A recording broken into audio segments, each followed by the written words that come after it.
디지털 디자인실 실장님이신 박영찬 부장님을 모시고 자동차 그리고 디지털 디자이너 나의 그 역할, 비전 이런 것들에 대해서 얘기를 나눠보겠습니다. 박영찬 부장님 오늘 나와주셔서 감사드립니다. 예, 안녕하세요. 예, 지금 방금 소개받은 점 박영찬입니다.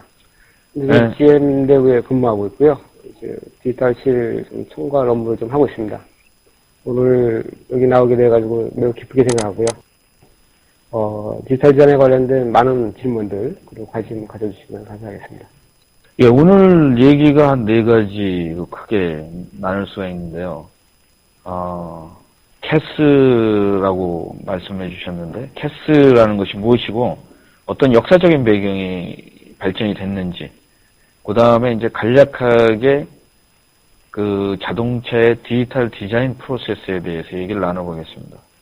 그리고, 다음에는 오늘 굉장히 여러분들이 흥미를 가지셔도 될 것 같은 그 자동차 디지털 디자이너의 역할, 무엇이고, 뭐, 우리에게 약간 좀 생소하지만 아직, 그 다음에 4번째 우리 박 부장님께서 어떤 파이어니어 같은 이 분야의 파이어니어인데 디지털 디자이너의 삶과 비전에 대해서 오늘 재밌고 유익한 말씀을 해주시겠습니다. 우선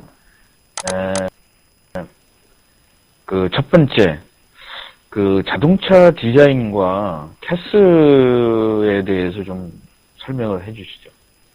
예, 많은 분들이 캐스를 카스라고 발음하시는 분들이 뭐 종종 있는데요. 원래 이렇게 발음하면 그 캐스가 맞고요. 이건 마치 뭐 이 캐스케드캠이라고 하듯이 저희들이 그 CAX 소위 말해가지고 자동차 내지는 제품 개발에 있어서 가장 중요한 그 디지털 과정을 통한 제품 개발에 보면은 캐드캠하고 K는 많이 얘기가 되고 있고, 하지만 최근에 와서 이제 이 캐스 부분이 자동차의 스타일링 부분이 지금 하나 들어가 있습니다. 그래서 통틀어서 지금 캐스, 캐드, 캠, K 이 4가지가 지금 현재 제품 개발에 있어서는 그 핵심적인 그 디지털 요소로 보시면 될 것 같고요. CAS, 이 캐스 같은 경우는 지금 그 약자 앞에 보시다시피 컴퓨터 에이드 스타일링에 대한 그 약자고요. 소위 말해서 디자인 쪽, 스타일링 쪽 부분에서 디지털을 사용한 도구라고 보시면 됩니다. 그 스타일링이라는 말이 그러니까 뭐 옷에서 말하면 좀 뭐 이렇게 패션 뭐 아름다움을 추구하는 그런 방향으로 생각해도 되겠습니까? 예, 맞습니다. 소위 말하면 이 디자인과 스타일링은 이제 저희들이 이제 가끔 비교해서 말씀을 이제 하는데요. 좀 더 디자인이 좀 더 광범위한 어떤 문제 해결에 대한 것이 포함을 해서 디자인이라는 말을 쓰기도 하고, 그다음에 스타일 같은 경우는 이제 형태적인 요소에 좀 중점을 둬서 이제 표현하는 용어로다가 이제 쓰기도 합니다. 자동차 같은 경우는 디자인 같은 경우는 이제 스타일링적인 요소가 이 펑션이 따로 있다 보니까 굳이 이렇게 스타일이라는 용어를 쓰고 있는 것 같고요. 캐스하고 이제 같은 용어로다가 이제 케이드라는 말을 갖다가 이제 가끔 쓰기도 합니다. 이거는 컴퓨터 에이드 인더스트리얼 디자인에 대한 약자고, 주로 이제 케이드라 하면은 미국 쪽에서 이제 이 부분을 갖다가 좀 많이 부르는 것 같고요. 그다음에 이 캐스라 하면은 주로 이제 유럽 쪽을 중심으로 해서 그 용어를 이제 조금 달리 부르기도 하기도 합니다. 좀 인더스트리얼 디자인이라고 그러니까 약간 좀 저희가 좀 아름다움보다는 좀 기능적인 기분이 나네요. 뉘앙스라는 거. 그다음에 이 카스요? 네, 캐스. 캐스의 그 범위에 대해서 좀 말씀해 주시죠. 캐스의 범위는, 저희들이 이제 표현하기는 스케치부터 그다음에 비주얼라이제이션까지 이렇게 표현을 합니다. 예를 들어가지고 디자인이 이루어지는 과정을 볼 것 같으면 제일 먼저 이제 2D 스케치 과정을 이제 통해서 다음에 3D 과정 거쳐서 다음에 최종적으로는 이제 이걸 갖다가 이제 3D 상태에서 어떻게 실질적으로다가 실차처럼 보여줄 수 있느냐 하는 이제 비주얼라이제이션까지 이제 연계해서 이렇게 관련돼서 볼 수가 있는데요. 보통 이제 이 2D 스케치라든지 이제 2D 렌더링 같은 경우, 이제 손으로 이제 이 전자펜을 통해 가지고 요새 직접 모니터 상에서 이제 직접 그리는 그런 방법을 이제 생각하실 수가 있는데, 주로 이제 디자이너들이 이제 요거는 이제 업무 영역에 이제 포함을 시킬 수가 있을 것 같고요. 다음에 이제 3D 그 모델링 같은 경우는 이제 그 보통 컨셉션 모델에서, 다음에 양산되는 데이터까지는 이제 협의적인 관점에서 보면은 이제 주로 이제 디지털 디자이너들이 이 부분에 대해서 이제 많이 업무를 하고 있고, 마지막 그 비주얼라이제이션 역시 이거는 이제 보통 애니메이션이라든지 VR 업무를 이제 총괄해서 또 비주얼라이제이션이라고 하기도 하고, 요거는 이제 보통 그 3D 그 디자이너와는 별도로 이 비주얼라이저 이제 어떤 이 부분에 또 전문가가 또 이 업무를 하기도 합니다. 근데 통틀어서 이제 또 이제 캐시 업무를 포함을 시키고, 그다음에 이제 디자이너, 디지털 디자이너가 보통 이 업무를 같이 병행하기도 합니다. 여기 이제 들으시는 분들 중에 이제 좀 익숙하지 않은 분들을 위해서 요 모델 2 클래스 A에 대해서 좀 설명을 좀 해주시죠. 예, 클래스 A라 하면은 그 쉽게 설명하자면은 그 양산을 위해 만들기 위해서 이제 금형이 필요한데, 금형을 만들기 위해서 필요한 아주 리파인된 아주 일단 말대로 최품질의 데이터로 만들어진 걸 갖다 클래스 A라고 합니다. 그렇기 때문에 이 경우 클래스 A 같은 경우에는 이 면 품질이라든지 퀄리티 굉장히 중요한 부분이고요. 그러기 위해서는 진짜 고도의 숙련된 디지털 디자이너들이 만들어야 되는 그런 면으로 보시면 될 거예요. 다음은 이제 캐스가 그냥 어떤 나름대로 이렇게 발전 단계를 보니까 네 가지의 스테이지가 있는 것 같은데, 요 부분에 대해서 말씀을 좀 해주시죠. 일단 캐스를 갖다가 이해하는데 좀 아무래도 도움이 될까 싶어가지고, 이 시대적 배경이 어떤 특성을 가지고 국내에서 정착이 되었나라는 그 과정 한번 좀 살펴보는 것도 나름대로 의미가 좀 있을 것 같습니다. 그래서 좀 이해를 돕기 위해서, 물론 지극히 좀 주관적인 그 시대별 구분이긴 합니다만은 그래도 뭐 그렇게 크게 틀리지는 않을 것 같습니다. 그래서 다행히 제가 이 캐스가 정착되는 그 시대에 운이 좋게 그 중심이 있다 보니까 이 부분에 대해서 같이 겪었던 그걸 갖다가 좀 정리를 한번 해봤는데요. 먼저 캐스가 정착되기 전에는 일단 먼저 프리캐스 시대로다가 이 스킨 페어링 시대가 있었던 것 같아요.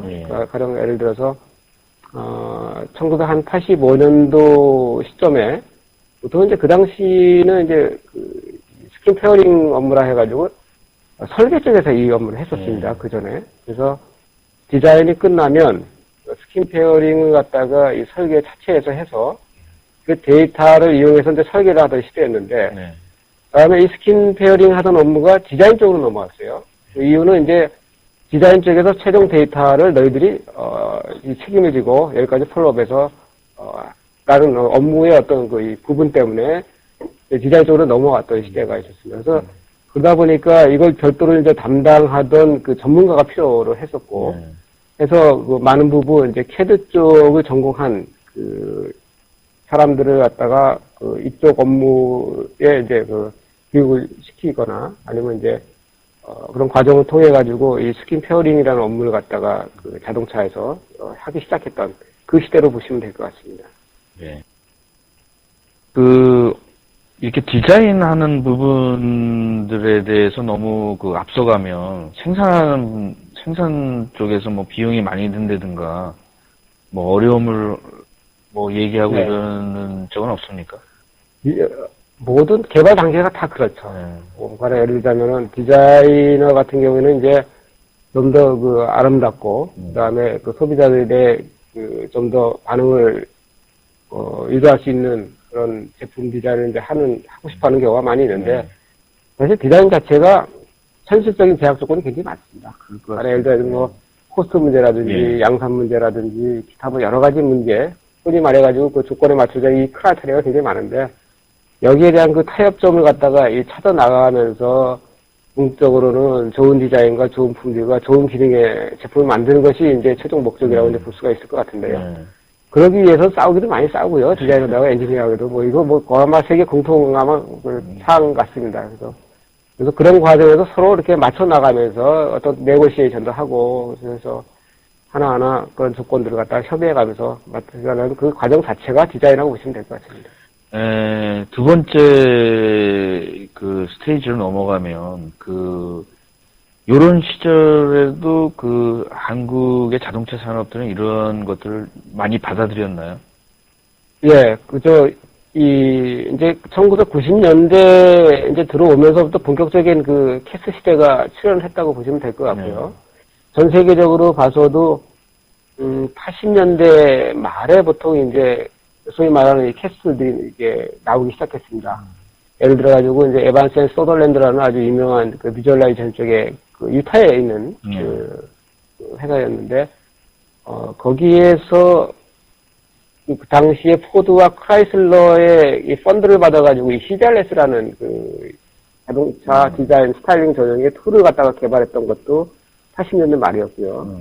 그다음에 지금 그 캐스툴의 소위 표준이라고 일컬어지는 알리아스 같은 경우에도 85년도인가 아마 개발이 착수돼가지고 80년대 말에 아마 나왔던 걸로 저는 기억을 하고 있습니다. 그래서 두 가지 툴이 개발과 동시에 점차 이 자동차 메이커에서 채용을 해서 하나 둘 쓰기 시작했던 것도 역시 그 90년대 들어서면서부터 본격적으로 하기 시작했기 때문에 90년대야말로 어떻게 보면 카스의 그 출현 시대였고, 그 다음에 국내에서도 역시 이 부분에서, 당시 빅3와 견주어서 그렇게 시기적으로 늦지 않았었고, 그래서 상당히 좀 빠른 시기에 받아들였던 것이 아니었나 생각이 듭니다.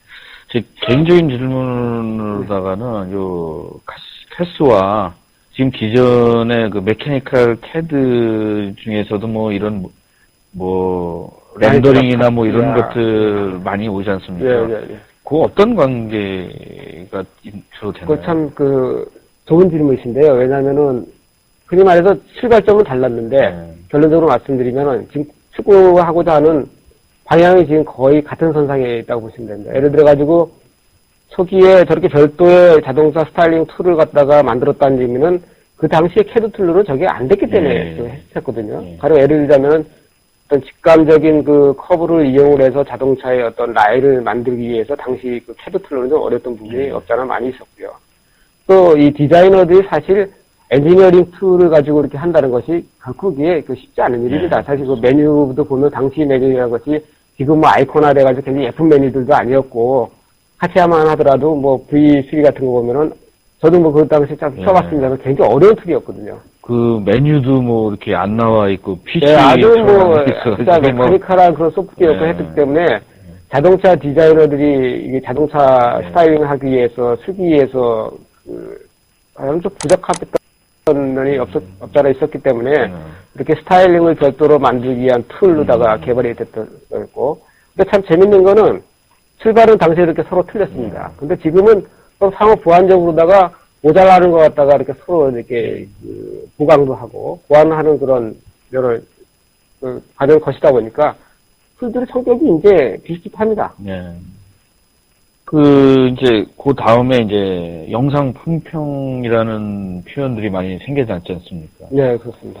그래가지고 이때부터는 좀 지금의 표준을 보면 좀 하드웨어나 이런 것들이 고가고 뭐 약간 좀 완전히 슈퍼컴퓨터는 아닌데 그 중간 뭐 나름대로는 뭐 상당히 비쌌던 그 컴퓨터를 가지고 주로 많이 워크스테이션보다는 그걸 많이 갖고 했었는데 요때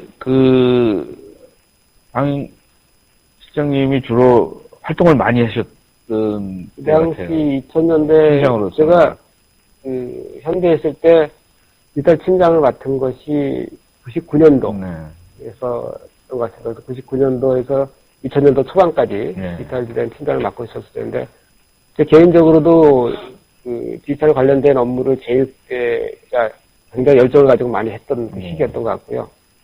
그다음에 또 그 당시에 최초로 했던 것이 저희 팀원들과 최초로 했던 것이 굉장히 많았습니다. 그래서 지금도 생각을 해보면 이때가 가장 내 생애에 있어서 굉장히 진짜 행복했던 시간이었던 것 같고 지금도 많은 부분, 이 부분에 대해서, 지금, 현재 현업에서 근무하고 계시는 분들도 이 당시에 그 상담했던 분들이 지금 많이 계시더라고. 그런 상황입니다. 예, 그 다음에 이제, 요 부분에 대해서 이제 좀, 생소하신 분들이 많을 것 같아요. 그래서 용어 자체가, 매스 리드 드라이빙 시대가 크레이 리드 드라이빙 시대에서 요거를 전환에는 아주 꽃을 피운 기간이라고 저는 생각이 드는데, 여기에 대해서 좀 자세히 좀 설명을 해 주시죠. 이 개발 과정에서 저희들이 얘기할 수 있는 게 보통 이제 디지털하고 항상 같이 얘기되는 게 피지컬이거든요. 네. 전통적으로다가 개발이라 하면은 보통 피지컬 베이스였습니다. 특히 이제 자동차 디자인의 예를 들자면은, 클레이 모델을 갖다가 이제 만든 다음에, 그걸 이제 3차원 이제 디지털화 시켜서 디지털 데이터로다가 만드는, 즉, 이제 클레이 모델이 먼저 앞서가고, 디지털이 이제 후공정에 따라가는, 즉, 클레이 리드가 이제 그런 시대였고요.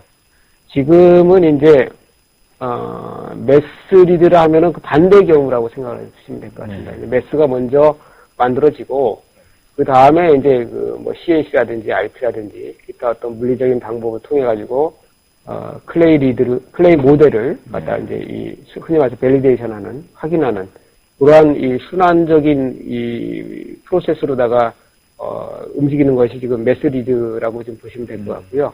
사실 2000년도에 있어서는 제일 중요한 거는 그 당시에, 현대자동차 같은 경우에 나름대로 뜻있는 의미 있는 시점이 98년도에 있었습니다.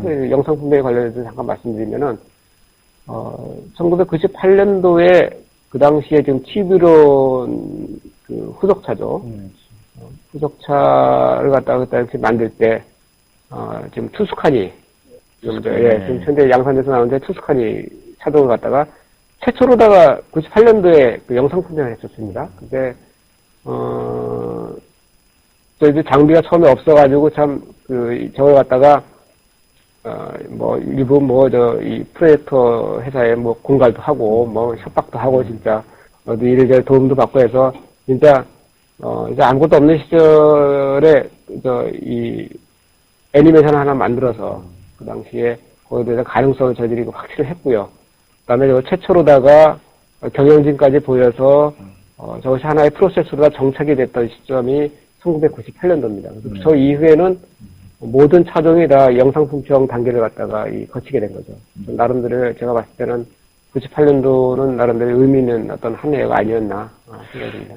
저는 이제 요 부분에 대해서 이제 자동차의 스타일에서 지금 보시는 관점에서, 왜 이걸 해야 되는지, 어떤 가치가 있는지, 그거에 대해 좀 말씀. 네, 자명한, 뒤늦게 아주 심플하게 대답해 주시는 거는, 진짜 좋으니까 하는 거죠. 근데 왜 좋으냐? 일단 기업이라는 거는, 효율성에 대해서 굉장히 중요시 여깁니다. 왜냐면, 적절한 투자를 통해가지고, 최대 효과를 노려야 되는 것이 기업의 승리고요. 그러기 위해서 이제 프로세스 같은 경우에도, 그런 관점에서 이제 만들어질 수가 있는데, 디지털을 하는 이유는 이제 거기에 있다고 보고 있거든요. 가령 예를 들어서, 클레이 모델을 만약 한 대 만든다 할 것 같으면 보통 인건비까지 합치면 한 1억 원 정도가 소요가 됩니다. 그래서, 만약에 세 대를 만들 것 같으면은 한 3억이 소요가 되는 거죠. 근데 디지털로 만약에 저걸 한다 하면 물론 초기 투자를 갖다가 어느 정도 있어야겠지만 그걸 감안을 하더라도 그 세대를 만드는 데 있어서 그만한 비용보다 훨씬 적은 비용 가지고 세대를 만들 수가 있고 아니면 그 이상의 많은 대수를 갖다가 만들어서 같이 그중에 선택의 폭을 넓혀서 갈 수도 있고 비단적인 관점에서 보면은 굉장히 이제 선택의 폭이 넓어지는 거죠.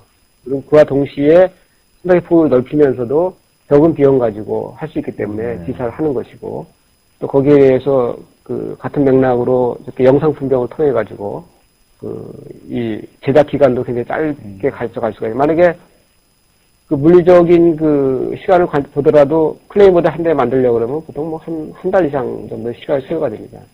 여기 이제 소속이 디지털 디자인실이라고 했는데, 이 디지털 디자인실이라고 얘기를 했으면, 클레이 디자인실도 있다라는 얘기. 맞습니다. 예. 예. 클레이 모델이 따로 있습니다. 예. 지금 많은 디자인 회사, 또 자동차 회사에서, 아직까지 클레이 모델실하고 디지털실이 이제 같이 병행이 되어 있고요. 물론 회사마다 좀 조직이 좀 특성이 좀 틀리긴 합니다. 그래서 GMD 같은 경우 현재 나눠져 있습니다. 저도 클레이 요거는 좀 관계가 없는데 클레이 디자인하는 걸 제가 한번 봤는데 진짜 진흙으로 그거 다 한 다음에 다시 재활용합니까? 클레이 생소하신 분들도 있을 텐데 자동차에 종사하시는 분이야 워낙에 친밀하게 잘 아시겠지만 클레이가 보통 저희들이 말하는 진흙 점토하고는 좀 틀리고요. 네. 보통 이제 인더스트리얼 클레이거든요. 또 이제 어느 정도 적당한 열을 갖다가 오븐에서 가열을 해서 꺼내면 이렇게 물렁물렁해지거든요. 네. 근데 그걸 갖다가 이제 적층을 해서 이렇게 굳으면 이제 손으로 깎거나 해서 이제 3차원적인 조형을 갖다가 이제 만드는 걸 갖다가 이제 클레이라고 할 수가 있는데 보통 재생을 하는 경우도 많이 있습니다. 근데 이제 또 이제 메이커 같은 경우는 재생보다는 가격이 그렇게 요즘에는 이제 많이 낮춰져가지고. 야, 그렇습니까? 예. 새로운 제품 많이 쓰는 경우가 있습니다. 다음에 이제 끝으로 요 부분에 대해서 이제 과거와 현재를 얘기했었습니다. 그 다음에 이제 캐스의 미래는 어떻게 보십니까? 캐스의 미래라 것 같으면은, 미래, 우리 흔히 얘기할 때 3D 많이 얘기하잖아요. DNA, 생명공학, 그 다음에 디지털, 그 다음에 하나 더 이제 디자인. 3D에 대해서 미래를 아마 주도해 나갈 산업 부분이라고들 여러분들이 많이 하는데, 디지털 디자인은 그 두 개를 다 가지고 있거든요. 디지털과 디자인을 가지고 있기 때문에 미래에 대해서 이 산업, 특히 기업에서의 디지털에 대한 경쟁력이라든지 이 부분에 대해서는 상당히 모든 기업마다 지금 굉장히 중요한 가치라고 좀 생각을 하고 있고, 이 부분에 대한 투자라든지, 아니면 별도의 어떤 조직을 갖다가 별도로 구성을 해서 간다든지라든지 그런 부분 보시더라도, 앞으로 이 부분에 대한 미래에 대한 전망이라든지, 그거야 충분히 미리고 짐작하실 수가 있을 것 같습니다.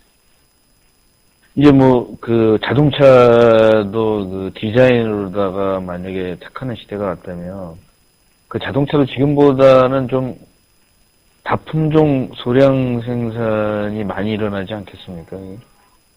요즘 자동차를 국내 하나의 시장만 바라보고 자동차 디자인하는 회사는 이제 거의 없습니다. 지금 하나의 차를 하나 개발을 하더라도, 근데 글로벌 마케팅을 동시에 고려해야 되는 그런 시대이고, 그러다 보니까 기본은 갖되 차별화, 동시에 차별화 전략을 갖다가 왜냐면 시장의 각 리전별로 시장에 대한 어떤 소비자들의 취향이 좀 다를 수가 있거든요. 그래서 베이스는 하나의 원 플랫폼의 바디 자체는 투바디라든지 아니면 또 앞에 패시아라든지 그런 부분에 있어서는 상당히 지역별로 다 취향에 맞게끔 별도의 디자인을 갖다 해놓는 수가 있습니다.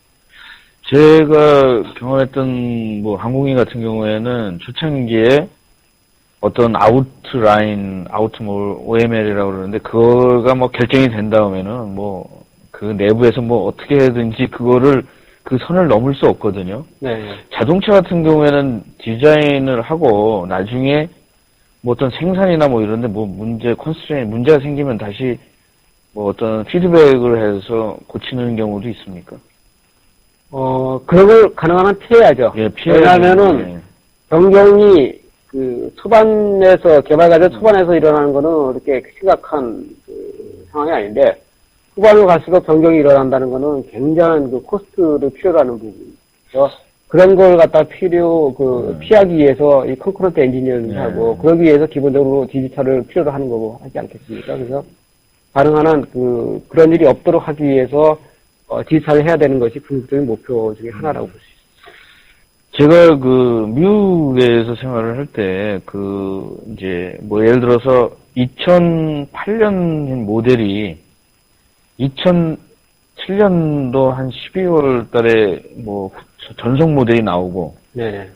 그 후에 또 한 번 모델이 나오는데 조금씩 변하더라고요. 네.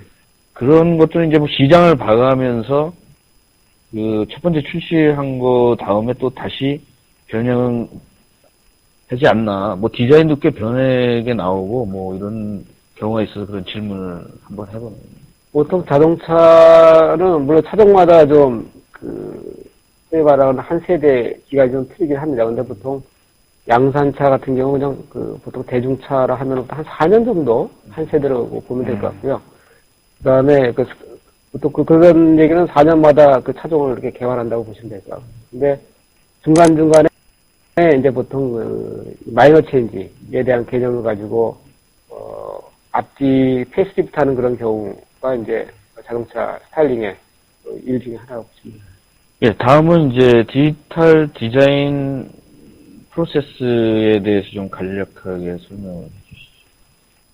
네, 이제 디지털 프로세스는 이제 여기 보시는 바와 같이 제일 먼저 이 스케치하고 이제 렌더링 과정을 이제 보실 수가 있는데요. 이때는 보통 디자이너들이 이 작업을 많이 합니다. 그래서 전자펜을 가지고 스케치라든지 렌더링을 이제 하는 과정이 이제 첫 번째 단계가 될 수 있고요. 물론 이제 스케치하고 렌더링을 했던 거는 이 영상 품평장이라든지 그런 데에서 큰 화면을 통해서 저렇게 또 리뷰를 할 수 있는 그런 프로세스를 거치게 되는 경우가 많이 있고요. 다음에는 이제 3D로 이제 들어가게 되겠습니다. 3D에 이제 들어갈 때는 보통 두 가지 방법이 이제 생각해 볼 수가 있는데, 스케치 베이스로 해서 3D를 만드는 방법이 하나가 있고요.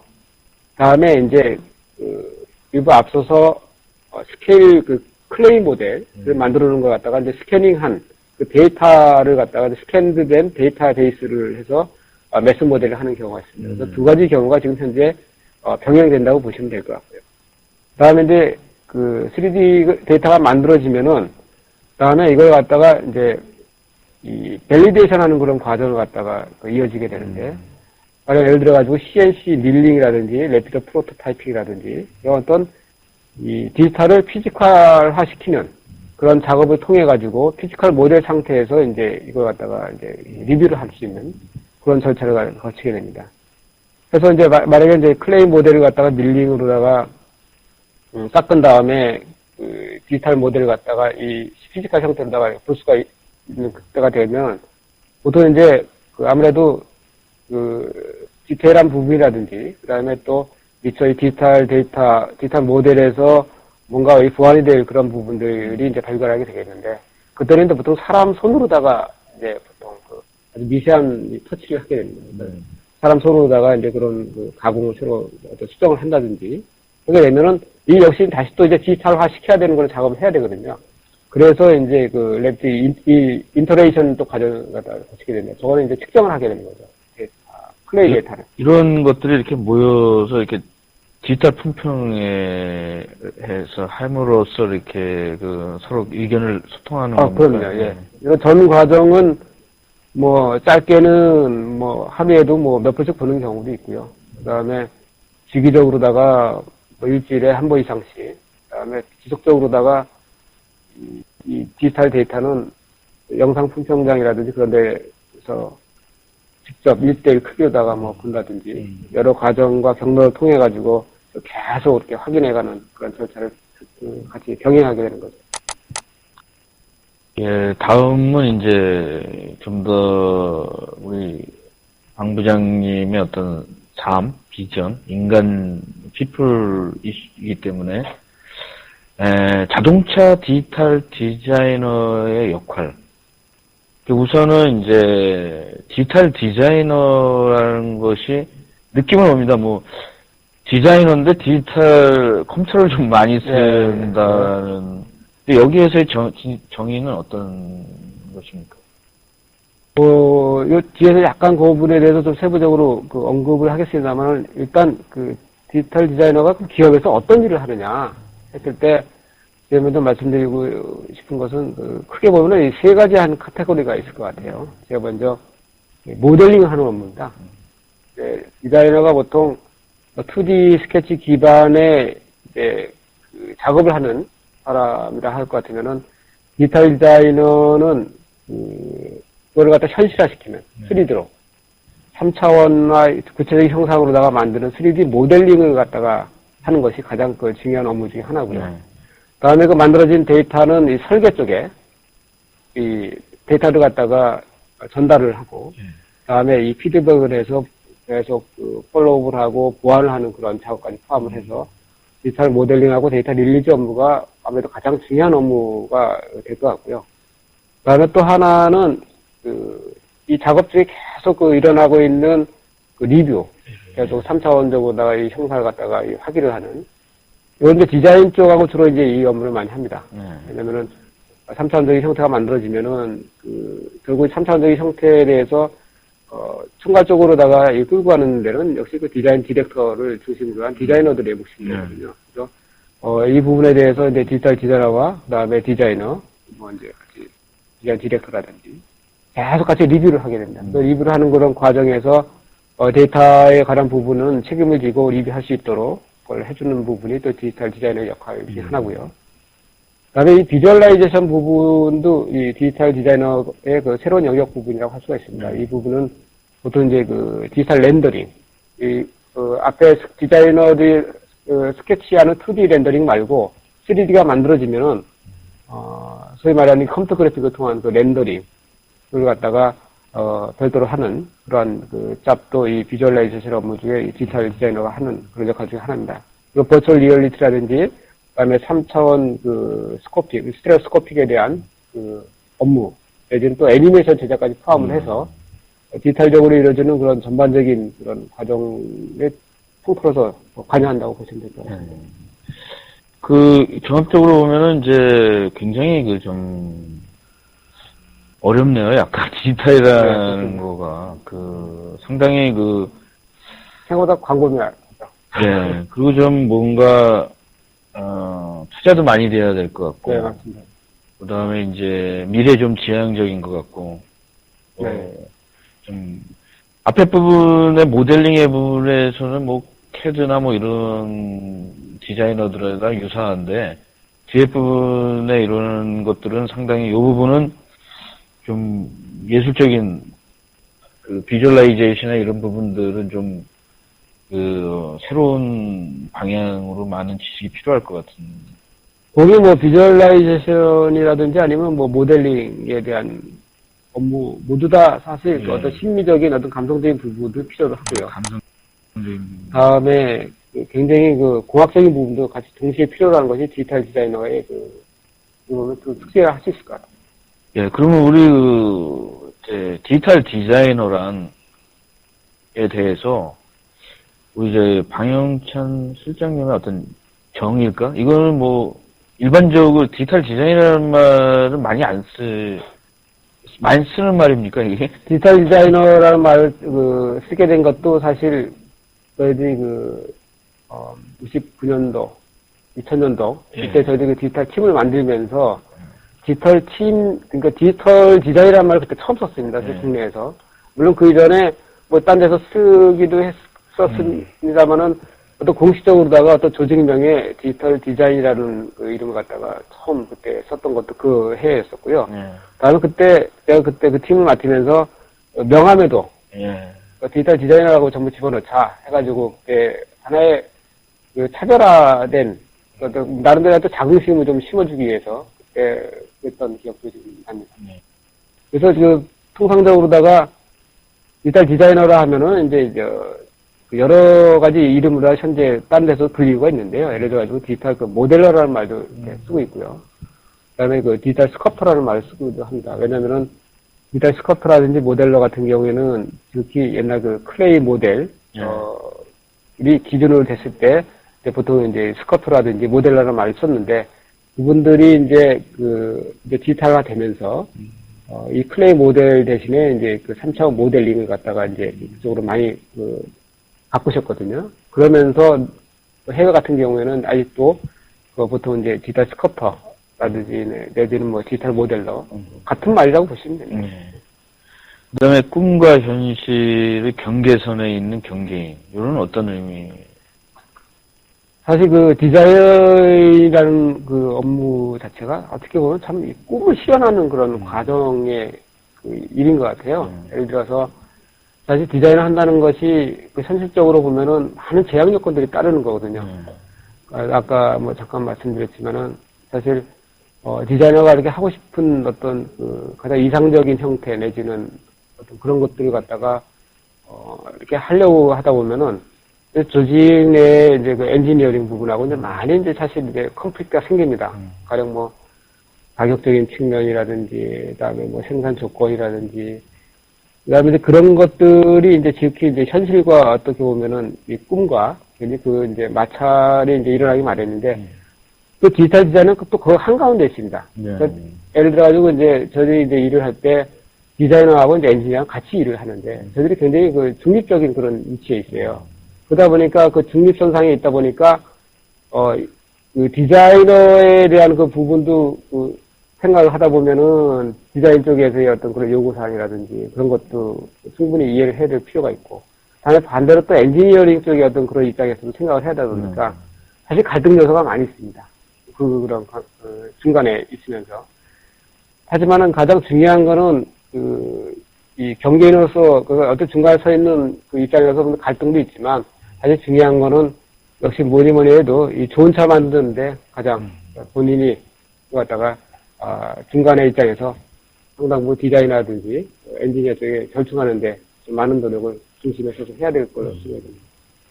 그 다음에 이제 감성과 이성이 필요로 하는 디자인과 엔지니어. 뭐 앞으로 세계는 뭐 이런 각 분야에 대해서 이런 쪽에 있는 인재들이 많이 필요로 할 것 같은데. 이 같은 맥락이 되겠습니다만 디지털 디자이너가 디자이너와 또 엔지니어의 어떤 양쪽에 대한 역할을 충분히 그 이해를 하고 해야 되는 그런 상황으로 봤을 때 제가 그냥 이거 합성어인데요. 제가 만든 말입니다. 디지니어라는 말인데 이거 두 가지 역할을 갖다가 해줘야 되는 입장에서 봤을 때 저렇게 중립적인 입장이고 그다음에 동시에 양쪽을 갖다가 이해를 해야 되는 입장이다 보니까 경계인이면서 그다음에 감성과 이성을 동시에 필요로 하는 그런 답이 아닌가 생각합니다. 그 다음에 이제 뭐 완성자라는 거는 이제 뭐 어떤 실장님께서 자기가 이런 경험을 통해서 이런 완성자가 필요했던 걸 한번 좀 소개를 한번 해주시죠. 현업에서. 야구로 친다면은 디지털 디자인은 마무리 투수 같습니다. 예, 이 디자인 전 프로세스를 거쳐가지고 3차원적인 형태, 내지는 어떤 거의 완성을 마무리 지어야 되는 부분이 이 디지털 부분이고요. 물론 최종 마무리 어떤 커스텀하는 부분, 컬라인 트림 부분이 있습니다만은 그걸 제외하고 봤을 때 그래도 모든 것이 거의 완성이 되는 시점, 3차원적인 모든 것들이 그런 부분이 이 디지털 디자인에서 소리 끝나거든요. 그러다 보니까 디지털 디자이너가 가져야 될 그런 중요도라든지 그런 부분에서 저는 완성자라고 평가를 하고 싶고요. 그러니까 모든 차의 디자인의 끝은 디지털 디자인의 손끝에서 끝난다. 저는 이렇게 생각을 하고 싶습니다. 이 부분도 참 좀 새롭게 생각이 드는데 말씀해 주시죠. 디자이너와 디지털 디자이너의 그 관계를 갖다가 좀 비유적으로 가끔 직원들한테 설명을 가끔 얘기를 하는데, 그 디자이너와 디지털 디자이너 관계는 마치 작곡가와 연주가의 관계가 아닌가 저는 생각을 합니다. 그래서 예를 들어 디자이너가 어떤 주제를 가지고 어떤 하고자 하는 어떤 형태를 가지고 차를 만들었다 할 것 같으면은 그건 제가 마치 작곡을 해놓은 어떤 악보를 연주자가 받았을 때 어떤 그런 상황이 아닌가. 예를 들어서 디자이너는 분명히 이 차를 갖다가 아름답게 표현하기 위해서 여러 가지 고민도 많이 했을 거고, 그 다음에 그리고 3차원적으로 그걸 어떻게 끌고 싶은 거에 대한 표현이 갖다가 이제 했던 것이 이제 악보라고 한다면, 디지털 디자인은 그 악보를 보고 연주를 하는, 실제적으로 3차원화 시키는 그런 역할이 아닌가 봅니다. 그래서 그 악보를 갖다가 나름대로의 재해석을 통해서 훌륭한 연주를 해야 되는 그러한 것이 연주가와 이 작곡가의 관계다라고 분명히 굉장히 나름대로의 별도의 어떤 프로페셔널한 그런 별도 분야라고 저는 보고 있습니다. 자동차 디자인을 보면은 어떤 모델의 특정한 어떤 색깔이 굉장히 아름다운 데가 있습니다. 어떤 노란색이라든가 빨간색이라든가. 네. 디자인할 때 대표적인 질감이나 색깔도 많이 생각을 하시나요? 이제 그 부분은 이제 칼라 쪽의 업무이긴 합니다만은, 자동차 디자인에서 어떤 특정, 한 차종이 개발이 되면 그 형태를 가장 잘 구현해 줄 수 있는 칼라가 따로 있는 것 같아요. 네, 지금 이제 마무리를 해야 될 것 같아서 마지막적인 그 탭 부분인데, 여기 중에 들으시는 분 중에 이제 디지털 디자이너의 캐리어를 한번 생각해 보시는 분도 있을 것 같아요. 그래서 그렇다면은 저희가 이런 질문을 했습니다. 디지털 디자이너의 요구 조건이 뭐냐? 근데 여기서 이제 실장님께서 네 가지에 대해서 말씀을 해주셨는데 여기에 대해서 좀 부언을 해주시죠. 디지털 디자인의 요구 조건 네 가지 이렇게 딱 제가 정리를 한번 해봤는데, 제일 먼저 이 어플리케이션, 즉 다시 말해가지고 뭐 알리아스가 됐든 뭐가 됐든 이 툴에 대한 활용 능력이 첫 번째, 뭐 이건 뭐 당연히 필요한 부분이고요. 네. 이거는 마치 진짜 아까 뭐 연주가 제가 이 표현을 했습니다만은 당연히 그 연주가 그 악기를 잘 써야죠. 예. 쓸 줄 아는 그 능력이 있어야 되고 가수가 노래를 잘 해야 되듯이 당연히 이거는 뭐 이 디지털 디자이너는 자기의 그 도구일 수 있는 어플리케이션을 갖다가 자기 자대로 다룰 수 있는 그런 활용 능력이 저는 있어야 된다고 봅니다. 그다음에 두 번째 그 디자이너의 그 디자인 의도와 3차원 모델 그 이해 능력인데요.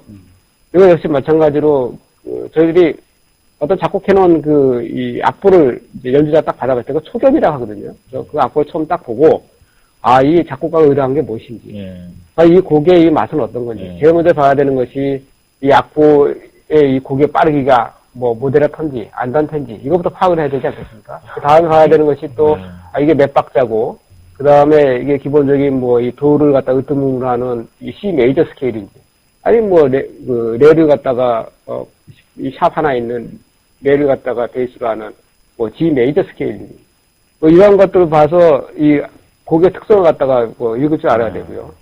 그 다음에 음을 하나하나 어떤 아티큘레이션을 가지고 이 음을 어떻게 어떤 느낌을 가지고 이걸 연주를 해야 될지를 파악을 하듯이 디자이너가 어떤 차에 대한 이 스케치라든지 어떤 의도를 갖다가 정확히 깨뜨릴 수 있는 능력이 돼야 됩니다.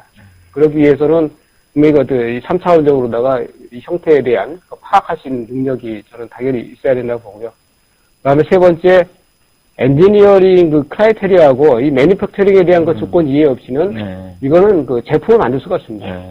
저 두 가지가 반영이 안 된 건 제품이 아니라 작품이라고 할 수가 있는 거고요. 작품이 아니라 제품을 만드는 거거든요. 이 프로덕션을 만들다 보니까 이 제약적인 요건을 갖다가 이 만족을 시켜야 될 필요성이 분명히 있는 거고, 그러기 위해서는 엔지니어링에 대한 지식, 근명이 과연 이것이 어떤 양산되기 위해서 어떤 조건을 가져야 되는 것인지, 라든지, 다음에 이 글라스의 곡률이 얼마가 되기 때문에 이 차에서 뭐 어떻게 해야 될지, 라는 어떤 기본적인 엔지니어에 대한 조건이라든지 그런 거에 당연히 알아야 된다고 보고 있고요.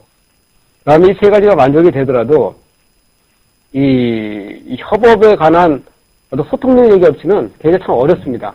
무슨 얘기냐면, 이건 무슨 연주가가 무대에서 연주를 하고 있는데, 청중의 반응도 살펴보지 않고, 다음에 옆에서 같이 악기를 곡을 연주하고 있는 동료의 어떤 그런 상황을 갖다가 들여다보지 않고, 그런 소통을 하지 않고서 일방적으로 갈 수는 없는 거거든요. 더구나 아까 중립의 입장에서 중간적인 역할자의 어떤 역할을 하는 것이 디지털 디자인이라고 하면 더욱더 그런 것이 필요로 하죠. 그리고 또 이제 성공적인 디지털 디자인이 되기 위해서 이걸 좀 말씀을 해주시죠. 성공적인 디지털 디자이너가 되기 위해서는 저희가 여태껏 느껴오면서 뭐 나름대로의 정리해보는 건 사항이라고 보시면 될 것 같은데, 이 디지털 디자이너가 아까 우리 사회자님도 말씀하셨듯이 이렇게 오랜 역사를 가진 부분이 아닙니다. 그러다 보니까 아직까지 이 직업관에 대해서 정확히 이 부분에 대해서 자기가 어떤 확신이라든지 그런 데에 대해서 아직까지 많이 모자라는 것 같아요. 제가 판단하건데. 그래서 진짜 이 부분이 진짜 자기가 이 부분을 진짜 절대적으로 사랑하지 않고, 다음에 이 자체가 어떤 프로의식이 없이는 하기가 좀 힘든 부분이 아닌가. 프로라는 어떤 정신을 가지고 분명히 이 부분에 끼어들었으면 좋겠고요. 그 다음에 이 일 자체가 굉장히 심미성을 많이 필요로 하는 어떤 조형 작업입니다. 그러다 보니까 심미성에 대한 조형 감각을 딱 끊임없이 키우기 위해서 나름대로 어떤 노력들을 해야 될 것 같습니다. 예를 들어가지고 뭐 구체적으로 예를 든다면은 뭐 전시회를 뭐 가는 것도 하나의 그 방법일 수 있고 예. 아니면 뭐 개인적인 어떤 조용성을 늘릴 수 있는 어떤 뭐 취미생활에서 할 수 있는 것도 하나의 방법일 수 있고 여러 가지 방법이 있을 수 있겠죠. 예, 이게 뭐, 그 자동차 디지털 디자이너가 아니라 무슨 이런 그 산업 디지털 디자이너에게 모두 다 포함이 예, 되는 다 거가 포함이 된다고 되겠는데. 그다음에 역시 세 번째로 전문 지식과 이론을 뭐 겸비해야 되는 건 두말할 나위가 네. 없는 거고요. 이런 것이 안 되고서는 재미에 불과하거든요.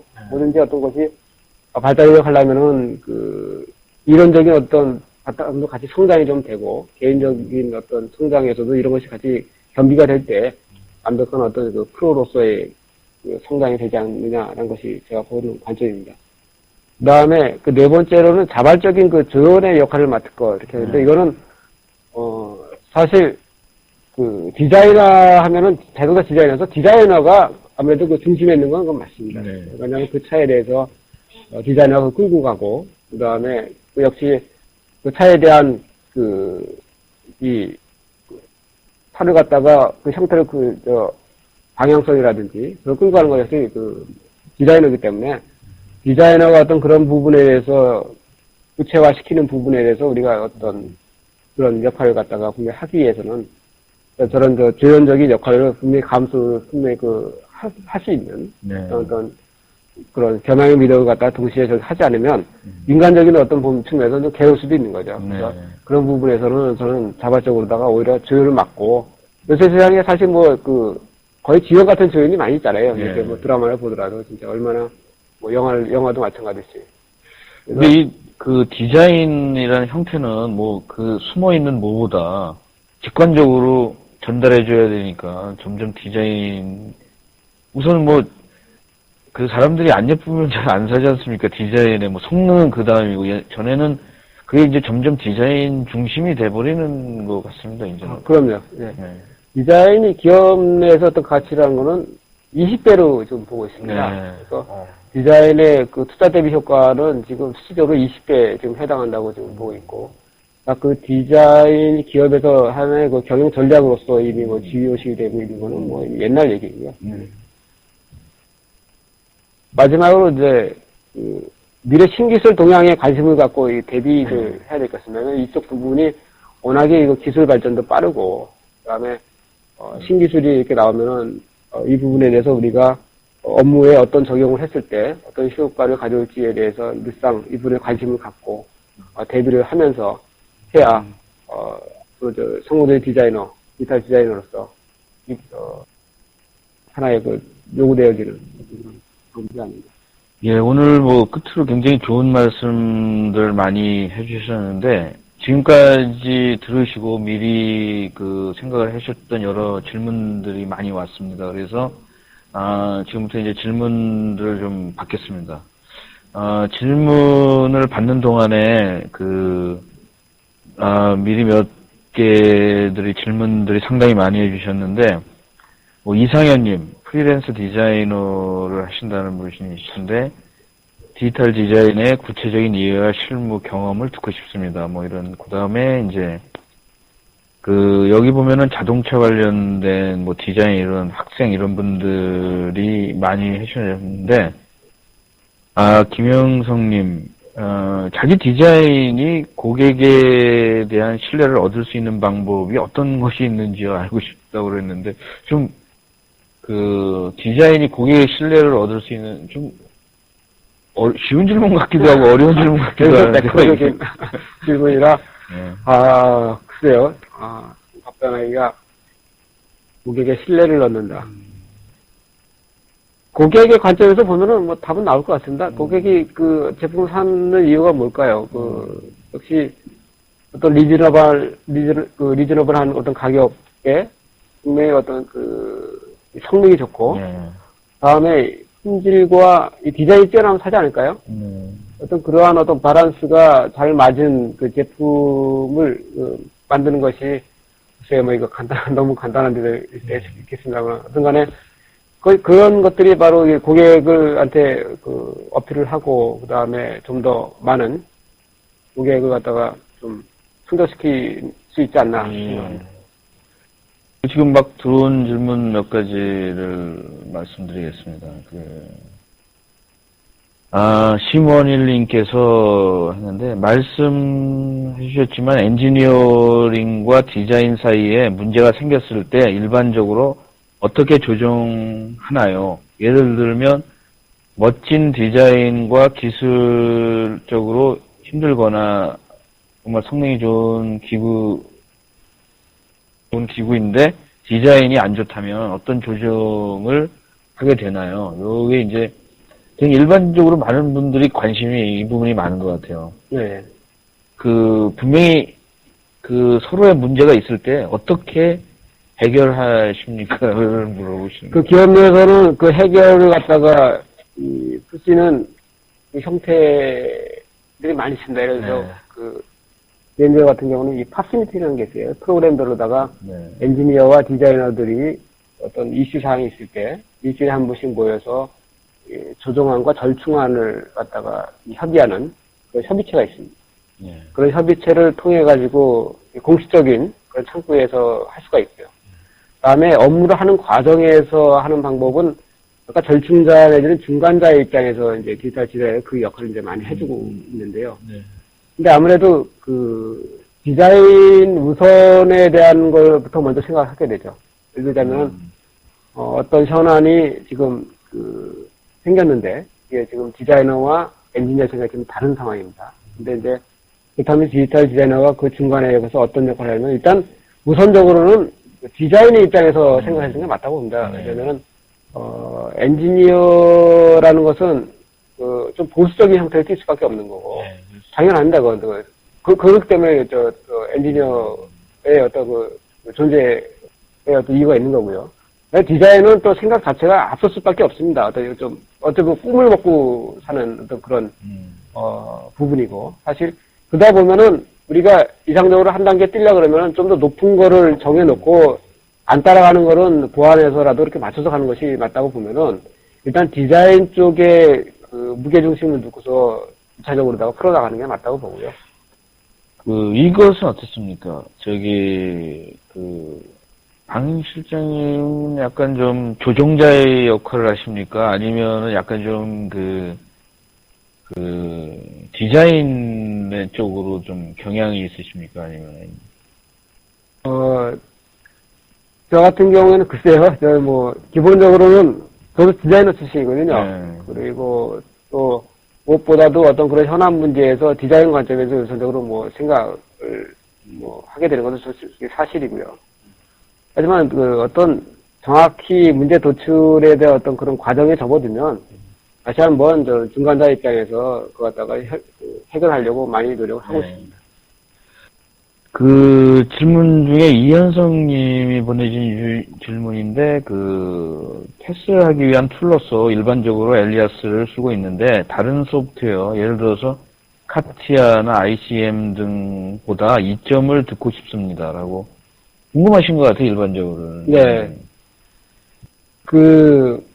요거는 사실 많은 분들이 아마 관심을 갖고 있는 사안인 것 같은데, 그러니까 저런 얘기인 것 같습니다. 예를 들어서, 캐스가 지금 커버하는 범위가 이제 컨셉주얼 단계에서 보통 회사마다 좀 틀리긴 하면 GMD 같은 경우는 이제 클래스 A까지 하고 있습니다.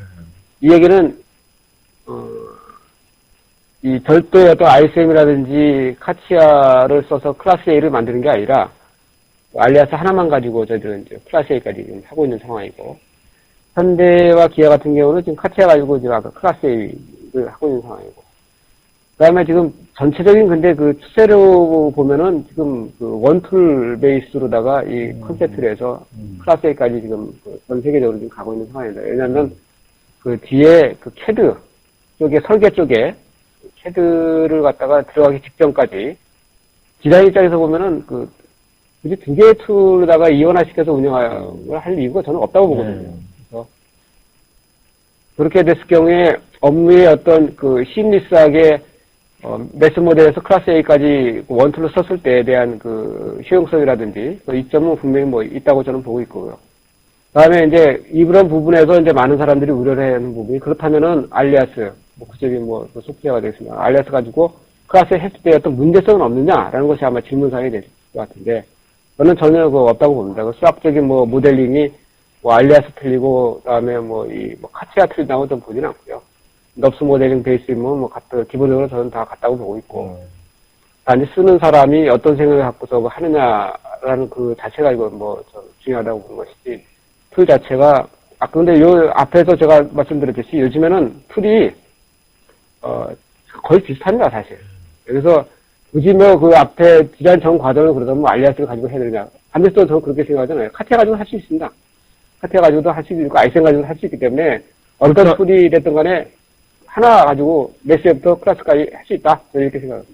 그렇다면은 이제 소프트웨어도 배우기 쉽고 자기 사용하기 쉬운 소프트웨어를 선택을 많이 할 거 아닙니까? 맞습니다. 예. 대부분 익숙해진 소프트웨어를 갖다가 계속 쓰고 싶어 하는 것이 기본적인 인간의 성향이기 때문에 그걸 탓할 수 있는 수는 없겠죠. 예. 그 다음에 이제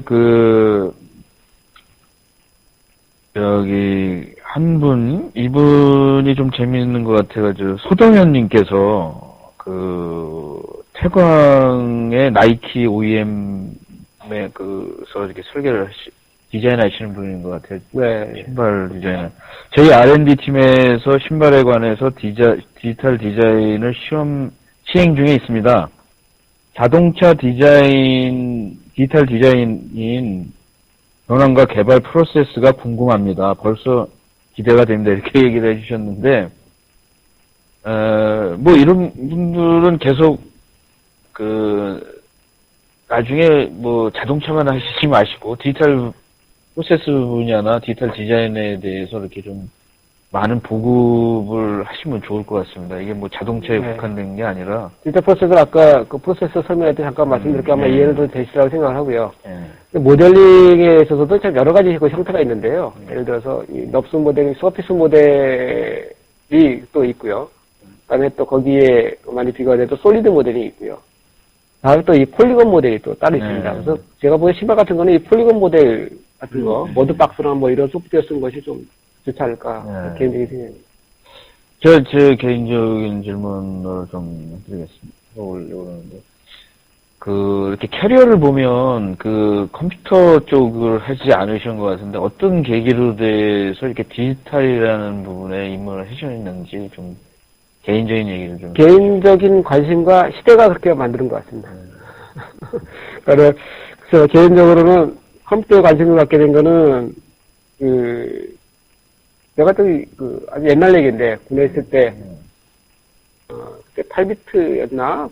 맥킨토시 컴퓨터가 그때 나왔을 때였는데, 제가 그걸 한번 보고서, 그때 이제 워낙에 그 당시 컴퓨터가 비쌌습니다. 그래가지고, 방 하나에 딱 컴퓨터를 모셔놓고서 이렇게 있는 걸 봤는데, 심지어 보초까지 세웠어요, 그 앞에. 그래가지고, 제가 그날 보초를 쓰다가, 담당하고 있는 이등병이, 박일병님, 이거, 한번, 가서 이거 한번 보시죠, 그래. 봤더니, 컴퓨터 이렇게 있더라고. 되게 예쁘게 생긴 게.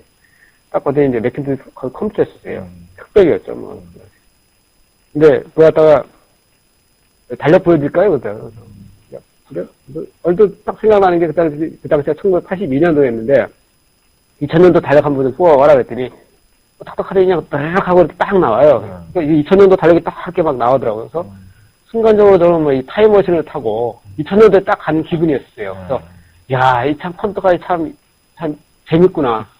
이게 대단하다는 생각이 그때 들기 시작했고, 그때부터 개인적인 관심을 가졌었고, 그 다음에 이 회사 들어와서는 우연한 계기에 그때 시작이 됐었어요. 92년도에 그때 저희들이 현대에 있을 때 CGRS를 갖다가 이 새 카트를 갖다가 처음에 샀는데, 거기에 대해서 사람을 갖다가 뽑을 때, 그때 3명인가 4명인가 아마 교육 가기로 돼 있었어요, 유타에.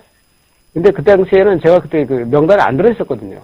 근데, 그 당시 지금 국민대 교수로 계는 박종서 당시 이사님께서, 야, 교육생 4명 들어오라 그래. 그래가지고, 아마 영어 테스트를 한 모양입니다. 영어가 안 되는 놈은 어떻게 군대 보내느냐, 해가지고, 아마 당신도 모르시면서 탄저스가 뭐야? 아마 물어보시고 그랬던 것 같아요. 근데 그 4명이 마치 교육부 애상자가 대상자들이 들어갔다가 전부 다 혼쭐이 난 것 같아요. 뭐 한두 명 빼고 영어도 안 되는 사람들은 말이야 이거 보낸다고 해서 영어 되는 사람들 다시 보내가지고 명단을 다시 짰던 게 그래서 저는 그렇게 영어 그렇게 많이 잘하지는 않았는데 아무튼 그 안에 들어갔습니다. 그래가지고 그때 이타에서 몇 주 동안 교육을 받았었거든요.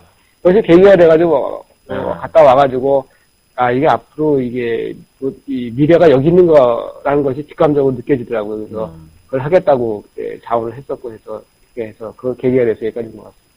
지금 한 분 중에 김동님께서는 디지털 디자인이 되려면 대학교나 교육기관이 따로 있나요라고 질문하셨는데, 여기 시장님께서는 뭐 영국에 유학을 갔다 오셨는데, 요 대답과 우리나라에서 이런 교육기관이 있는지, 그리고 아니면 외국에 이런 디자인 교육기관이 있는지, 그 다음에 그런 것들을 좀 말씀해 주시죠. 제 생각에는 디지털 디자이너로, 물론 처음부터 목표를 정하고 그렇게 시작하는 것도 좋겠습니다만, 이전에 자동차 디자인을 갖다 공부하시는 게 좋을 것 같습니다. 예를 들어서, 지금 국내 대학에서도 많은 지금 학교들이 자동차 커리큘럼을 지금 개설을 하고, 산업 디자인 내에서도 그걸 가르치고 있고요. 또 더군다나 또 해외 같은 경우에는 자동차 디자인 좋은 학교들이 많이 있습니다. 그래서, 거기에서 공부를 하는 것도 하나의 방법일 수도 있고. 그래서 이제 입사를 하게 되면, 나이가 디자인보다 디지털 디자인을 하고 싶다라고 이제 의사표명을 하면 당연히 그 일을 할 수 있는 거고요. 특별히 지금부터 어떤 구체적인 목표를 정하는 것도 중요하겠습니다만은 일반적인 자동차 디자이너가 되겠다는 생각을 가지고 먼저 하시는 것이 좋을 것 같습니다. 의외로 박 부장님 팬들이 많다는 거 아세요? 글쎄요. 상당히 독보적으로 15년 가까이 이쪽 방향으로 그냥 독보적으로 하시는 분이고 팬들이 많습니다. 조용히. 근데 그 사람들이 저한테 질문을 하나 개인적으로 했어요.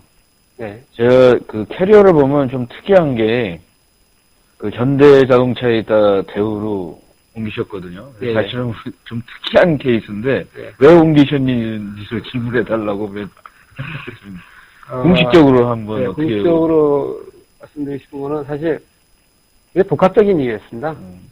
그래서 이유였던 것이 제가 이제 디지털을 갖다가 시작하게 동기도 상당히 제 나름대로의 어떤 그 부분에 대해서 굉장히 커다란 어떤 비전을 한번 보고서 시작을 했었고, 나름대로 또 이 현대에 있으면서 일부나마 또 디지털 팀이라는 나름대로 어떤 여러 가지 어떤 저희들이 처음 시대에 보고 또 많이 썼고, 나름대로 의미 있는 어떤 그런 일을 상당히 많이 했다고 저는 보고 있거든요. 같은 또 팀원들이 굉장히 또 잘 따라줬고, 근데 어느 순간에 조직이란 건 다 그렇지 않겠습니까? 어떤 조직 항상 바뀌고. 근데 어느 순간에 더 이상 여기 현대에서는 내가 하고 싶어 하는 일, 할 수 없겠다라는 어떤 상황이 이렇게 전개가 됐어요. 그래서 어떤 복합적인 어떤 그런 상황이 전개가 되다 보니까 상당히 인간적인 갈등과 고민을 많이 했었고, 그때 또 마치 우연찮게, GM대우에서 제가 보다도 일을 뜻을 필 수 있고 일을 할 수 있도록 자리를 갖다가 제의가 왔었었고 그래서 그때 옮겼었고 지금 역시 후회 안 합니다. 지금 와서 너무 지금 일을 재밌게 하고 있고요.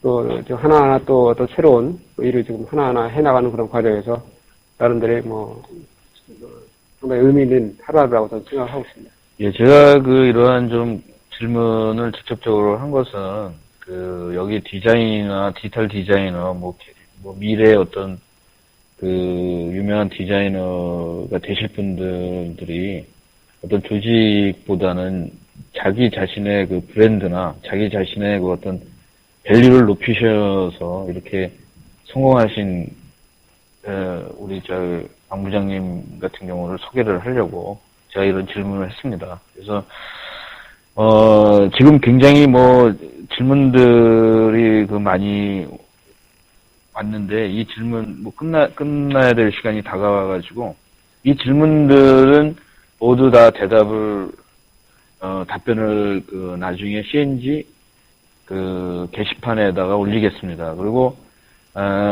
우리 이런 방송이 여기서 뭐 1시간 안에 모든 것을 다 한 사람의 그 삶을 다 전달할 수 없습니다. 관심 있으신 분들은 우리 방 심장님의 뭐 개인 홈페이지든 연락처든 이런 것들이 궁금하시거나 그런 분들은 뭐 저희들이 가운데에서 연결해 드리도록 하겠습니다.